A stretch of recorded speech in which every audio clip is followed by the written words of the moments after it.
بسم اللہ الرحمن الرحیم۔ شروع اللہ کے نام سے جو بے حد مہربان نہایت رحم کرنے والا ہے۔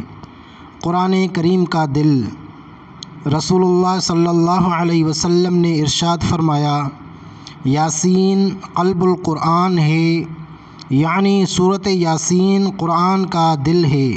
اور اس حدیث کے بعض الفاظ میں ہے کہ جو شخص سورۃ یاسین کو خالص اللہ اور آخرت کے لیے پڑھتا ہے اس کی مغفرت ہو جاتی ہے، اس کو اپنے مردوں پر پڑھا کرو۔ امام غزالی رحمۃ اللہ علیہ نے فرمایا کہ سورۃ یاسین کو قلب قرآن فرمانے کی یہ وجہ ہو سکتی ہے کہ اس سورت میں قیامت اور حشر و نشر کے مضامین خاص تفصیل اور بلاغت کے ساتھ آئے ہیں، اور اصول ایمان میں سے عقیدہ آخرت وہ چیز ہے جس پر انسان کے اعمال کی صحت موقوف ہے۔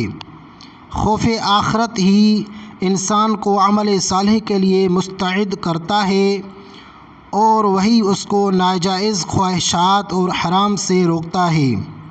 تو جس طرح بدن کی صحت قلب کی صحت پر موقوف ہے، اسی طرح ایمان کی صحت فکر آخرت پر موقوف ہے۔